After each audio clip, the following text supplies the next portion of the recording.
Hey, y'all, Scott Horton here for WallStreetWindow.com. Mike Swanson knows his stuff. He made a killing running his own hedge fund and always gets out of the stock market before the government-generated bubbles pop, which is, by the way, what he's doing right now, selling all his stocks and betting on gold and commodities. Sign up at WallStreetWindow.com and get real-time updates from Mike on all his market moves. It's hard to know how to protect your savings and earn a good return in an economy like this. Mike Swanson can help. Follow along on paper and see for yourself. WallStreetWindow.com. All right, y'all. Sorry about that. I'm bad on the clock today. Boy, am I bad at... I'm bad at doing radio, but I got a good taste in guests, so you got to let me off the hook. My clock ain't set to the radio clock. Hey, check out this great article. It's in the Washington Examiner. It's called First Gulf War in 1991 was America's opening Iraq mistake. Well, that might be letting him off the hook a little bit there, but it's Gene Healy from the Cato Institute. Welcome to the show. How are you doing, Gene? Hey, thanks for having me on. Very happy to have you here. So, yeah, take us back, summer 1990, and, there are a lot of people listening to the show, I think, who are quite young, or maybe they weren't paying attention at the time and really don't really know what happened other than America bombed Iraq back then. So maybe take us through how all this came about, if you could. Well, in August of 1990, Saddam Hussein invaded Kuwait, and for the rest of the year, you had an effort by George H.W. Bush to build a coalition to repulse Saddam. There was and get approval at the Security Council, and he did that. He went to Congress against the advice of the then Secretary of Defense Dick Cheney to get a resolution for authorizing the use of force. And January 15th, 1991 was Operation Desert Storm. And this is, in history, because, we won a quick battlefield victory, and because the first Bush administration decided it wouldn't be prudent to go on and continue to Baghdad and occupy Iraq, history has looked on the first Gulf War pretty positively. I mean, people tend to remember things like Stormin' Norman Schwarzkopf, the Scud Stud, Arthur Kent from CNN, and the last ticker tape parade for victorious soldiers in Manhattan. But I think it's incumbent on us to look at the unintended consequences of this war, and even though it was a famous victory, even though the battlefield victory was swift, it deepened our entanglement in Iraq. It led to years of periodic bombings, no-fly zones, and punitive air raids against Iraq, along with a crippling set of sanctions. And these not only deepened our entanglement, but became the major planks in Al-Qaeda's declaration of war against the United States. And it's been described as the 20 years war with Iraq. It's going on a quarter century now. And I think it's important, as we're told by the neocons, that we shouldn't relitigate the Iraq War. It seems to me we should go back and relitigate the Gulf War a bit and dispel this myth that a swift battlefield victory means that the going in the first place was a smart idea and led to positive results. It seems to me that the unintended consequences of that war are things we're still dealing with today. Mm-hmm.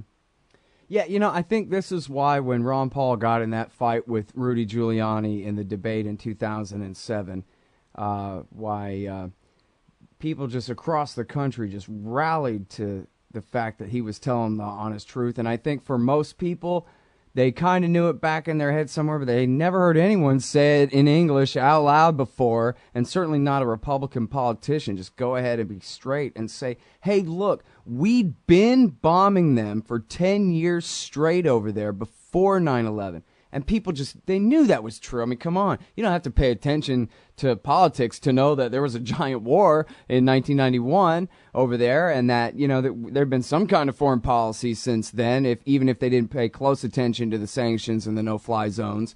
They knew that Clinton wasn't, completely at peace over there or whatever. And so they just, they rallied to the truth of that. Not that he was saying it was America's fault or that they wanted to blame themselves or whatever, any of that weird stuff, like in the accusation by Giuliani, for example. But just saying, hey, let's be honest about this. Our government got us into this mess. They went over there and poked a hornet's nest. As you said, part of it was how do you start a war, right, over Kuwait? So they had to build up Saddam Hussein into being the new Hitler. But then if this guy's Hitler, how are we going to come to the table with him ever? Even after we defeated him, there's still no coming to the table with him.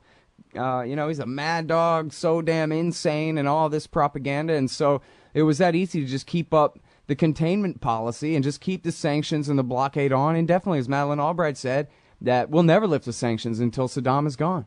That's it. Regime changes the policy. They could never go back after that. Right, and look at our policy now. We're going to, the war was sold by George H.W. Bush because it wasn't an inspiring goal to say, let's restore the Emir of Kuwait and protect the Saudi royal family. George H.W. Bush sold the war as it will lead to a new order for the ages. It'll end the threat of terror and make peace and justice possible. Well, look at our policy now. We've gone through 20 plus years of weakening Iran's major regional enemy, and our plan now is with the Islamic State of Iraq and Syria dominating northern Iraq, we're going to aid the moderates in Syria wherever they are, and they're fighting Assad, who's also fighting ISIS. But on the other side, we're going to aid the Maliki government, and we're kind of going to try to do that in such a way that it doesn't, unduly empower Iran. And it's like there's a civil war in the Middle East, and we want to be on every possible side of it. It's something I think that makes restraint look a lot better by comparison. Right. I got to tell you, I'm a little bit afraid that they're going to get their story straight, and that is that the Islamic State is the threat. Never mind Assad. At least that would be a consistent, and you could state that in one sentence. These guys are the bad guys without a bunch of caveats about being on all other sides. But I think if they ever got their act together there, it would just mean a new, worse war. I'm sort of glad that they're so divided in which all sides they're backing, as crazy as that sounds right now. Well, I think that's one of the reasons that you're seeing this line. We don't want to relitigate the Iraq War. We don't want to look back. That's not the issue right now. The issue is what to do now. But I think it's important, to learn a little history to avoid rushing into making the same mistakes. And we've got the same characters who were responsible for the Iraq War, and in some cases, as in the case of Dick Cheney, were responsible for the original Gulf War, telling us, we can go back 3 years to when Obama, failed to get a status of forces agreement and didn't leave a residual force in Iraq. But that's as far as we can go. We can't look at whether our 20-plus year entanglement in Iraq was a good idea in the first place. I think it's pretty clear, although it's not a popular view, I think it's pretty clear it wasn't a good idea. We'll be right back. Hey, you own a business? Maybe we should consider advertising on the show.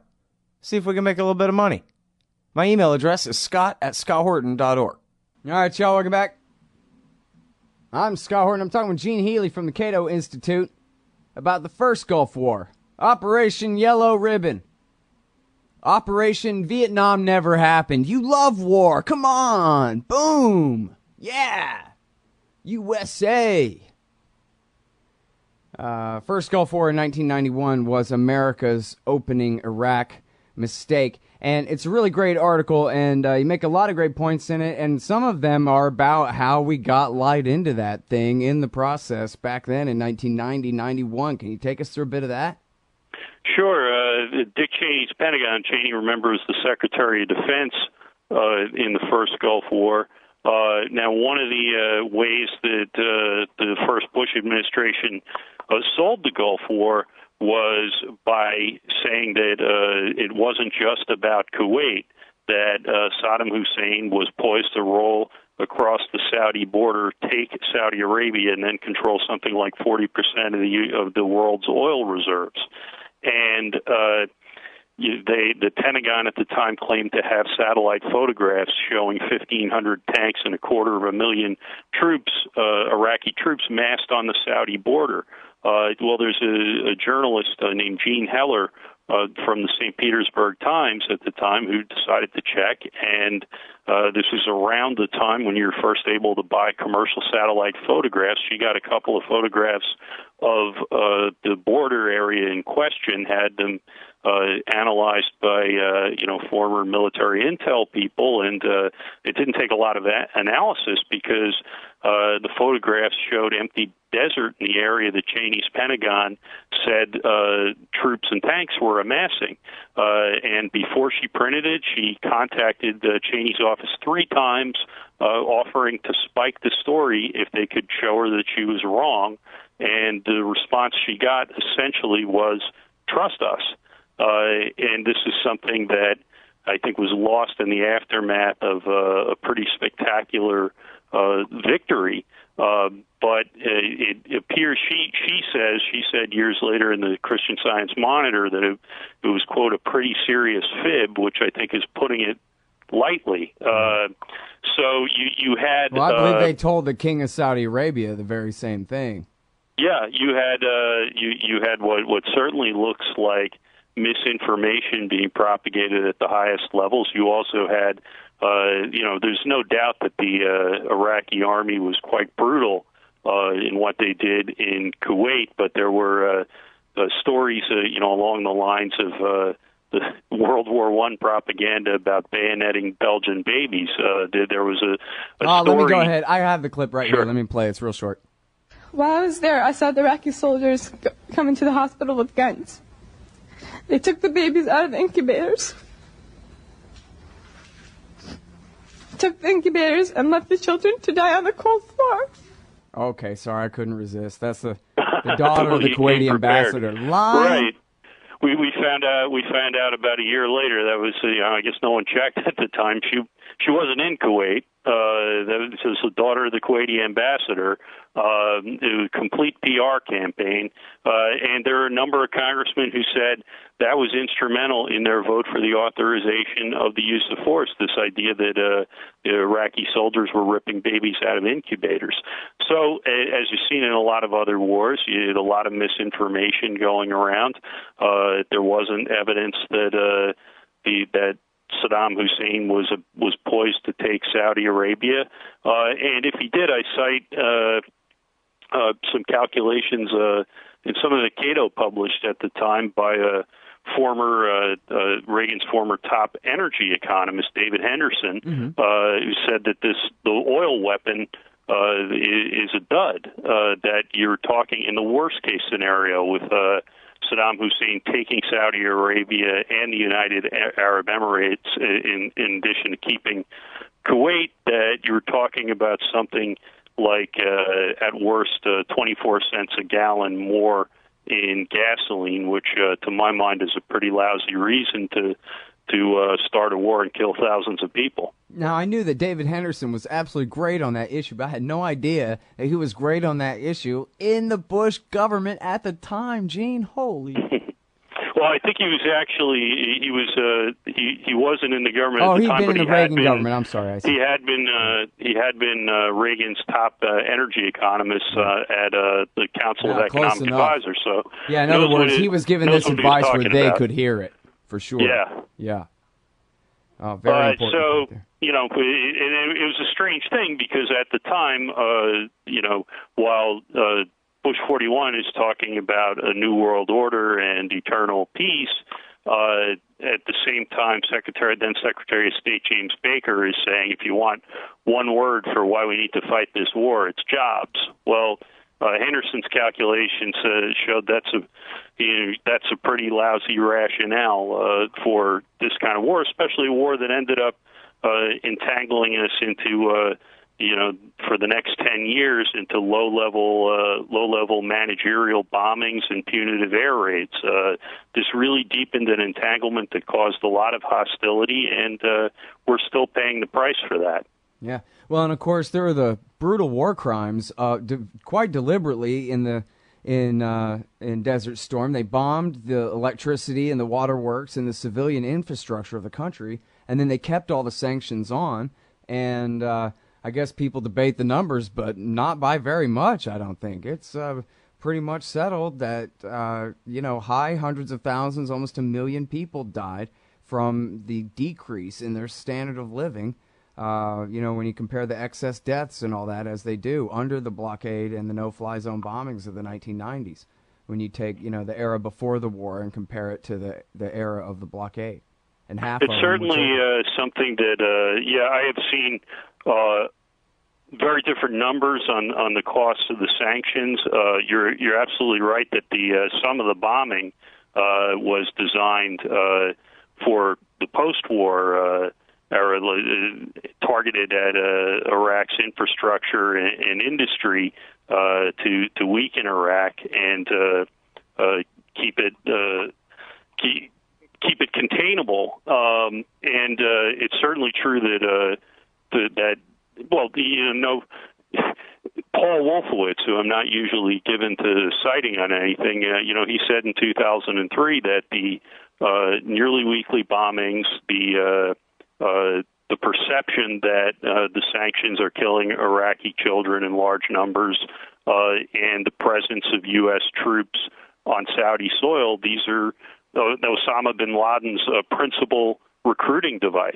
So the idea that that you look at this war and you look at January, February of 1991 and how quickly it was won, and you compare it to the prolonged occupation of Bush 43 and the cost that entailed. The idea that you make that comparison and you decide that the Gulf War was the good war, I don't think is tallying up all the costs for the United States and for Iraq. Mm-hmm.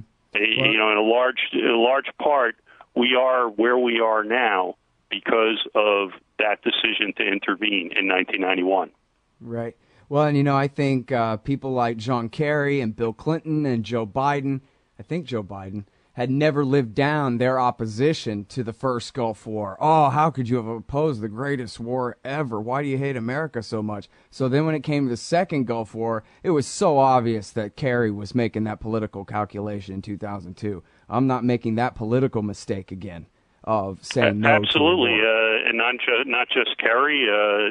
Hillary Clinton, Joe Biden, right. Basically every prominent Democrat at the time looked back on, because the authorization for the use of force in the Gulf War was a much closer vote than the one in 2002 for the Iraq War, and most of the Democratic leadership, Daschle, Gephardt, on and on, made exactly that calculation, that we're not going to be on the wrong side of this one. That calculation didn't work out so well. I mean, there's a good argument that the fact that Barack Obama wasn't in the Senate at the time and did make a speech about how he was against dumb wars helped him in the Democratic primaries, may have helped him put away Hillary Clinton. But H.W. said at the end, right around the time of the ceasefire, he was exuberant. He said, "By God, we've kicked the Vietnam syndrome once and for all." And, the result of that, in many ways, is more Vietnams. That's exactly right. 2 of them, at least. Well, maybe 3. Thanks very much, Gene. Yeah, thank you. I sure appreciate it. That's Gene Healy. He's at the Cato Institute. He's the author of this book, The Cult of the Presidency. I should have mentioned that at the beginning. And he's the author of this article, First Gulf War in 91 was America's opening mistake, at the Washington Examiner. See y'all tomorrow. Thanks for listening. Phone records, financial and location data, Prism, Tempora, X-Keyscore, Boundless Informant. Hey, y'all, Scott Horton here for offnow.org. Now, here's the deal. Due to the Snowden revelations, we have a great opportunity for a short period of time to get some real rollback of the national surveillance state. Now, they're already trying to tire us by introducing fake reforms in the Congress. And the courts, they betrayed their sworn oaths to the Constitution and Bill of Rights again and again, and can in no way be trusted to stop the abuses for us. We've got to do it ourselves. How? We nullify it at the state level. It's still not easy, but the Off Now project of the 10th Amendment Center has gotten off to a great start. I mean it. There's real reason to be optimistic here. They've gotten their model legislation introduced all over the place, in state after state. I've lost count, more than a dozen. You're always wondering, yeah, but what can we do? Here's something important, something that can work if we do the work. Get started cutting off the NSA support in your state. Go to offnow.org. Hey, all, Scott Horton here. It's always safe to say that one should keep at least some of your savings in precious metals as a hedge against inflation. And if this economy ever does heat back up and the banks start expanding credit, rising prices could make metals a very profitable bet. Since 1977, Robertson Roberts Brokerage Inc. has been helping people buy and sell gold, silver, platinum, and palladium, and they do it well. They're fast, reliable, and trusted for more than 35 years. And they take Bitcoin. Call Robertson Roberts at 1-800-874-9760 or stop by rrbi.co. Hey, all, Scott here for Liberty.me, the brand new social network and community-based publishing platform for the liberty-minded. Liberty.me combines the best of social media technology all in one place and features nightly classes, guides, events, publishing, and so much more. Sign up now and you get the first 30 days free. And if you click through the link in the right margin at scotthorton.org or use the promo code SCOTT when you sign up, you'll save $5 per month for life. That's more than a third off the regular price. And hey, once you sign up, add me as a friend on there at scotthorton.liberty.me. Be free. Liberty.me.